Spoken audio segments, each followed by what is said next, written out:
विद्युत क्षेत्र E और विद्युत विभव V के बीच रिलेशन। ठीक है, आइए जल्दी से इसको हम समझते हैं। सबसे पहले देखिए, आपका हेडिंग है विद्युत क्षेत्र E तथा विद्युत विभव V के बीच रिलेशन। यहाँ पे एक चार्ज है प्लस क्यू चार्ज, और इस प्लस क्यू चार्ज के चारों तरफ इस चार्ज के कारण बनेगा इलेक्ट्रिक फील्ड, इसलिए इस प्लस क्यू चार्ज को बोलेंगे सोर्स चार्ज।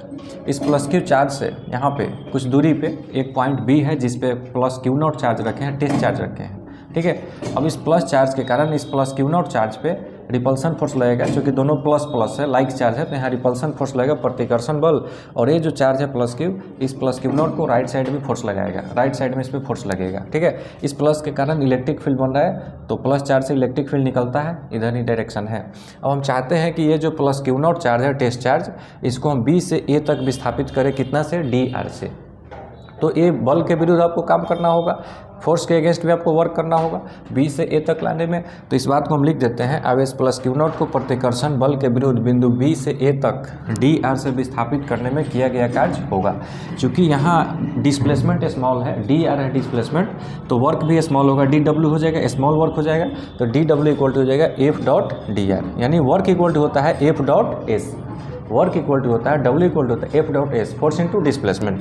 तो DW इक्वल टू हो जाएगा F डॉट DR, या F डॉट DR को लिखते हैं F DR cos थीटा। यहाँ थीटा क्या है, तो वेक्टर F और DR के बीच का एंगल है, तो वेक्टर F का डायरेक्शन है राइट साइड, वेक्टर DR का डायरेक्शन है लेफ्ट साइड, दोनों के बीच एंगल हो जाएगा 180, यानी थीटा का वैल्यू सेट कर देंगे 180, और cos 180 का वैल्यू होता है -1। तो इस तरह से DW इक्वल टू हो गया -F इंटू DR। और चूंकि यहाँ इलेक्ट्रिक फील्ड के बीच रिलेशन देखना है, तो F का वैल्यू सेट कर देंगे, तो F इक्वल टू होता है Q नॉट इंटू E, यहाँ रख देंगे F का value Q not into E। ठीक है, अगला स्टेप क्या है, तो Q नॉट इधर मल्टीप्लाई में इधर जाएगा, डिवाइड में हो जाएगा, तो DW by Q not equal to -E into DR, और DW बाई Q नॉट का वैल्यू होता है DV, DW by Q not का वैल्यू होता है DV।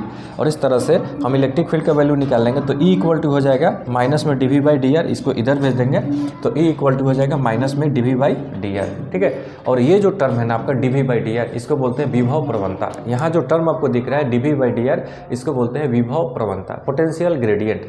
तो इस तरह से हम एक रिलेशन इस्टेब्लिश कर लिए, एक संबंध स्थापित कर लिए इलेक्ट्रिक फील्ड और इलेक्ट्रिक पोटेंशियल V के बीच, यानी electric field equal to minus of DV by DR, यानी इलेक्ट्रिक फील्ड जो होता है विभव प्रवणता का ऋणात्मक होता है। क्लियर है? ठीक है, अगर ये वीडियो आपको अच्छा लगे तो आप लाइक कीजिए, सब्सक्राइब कीजिए और कमेंट जरूर कीजिए। ठीक है, थैंक यू।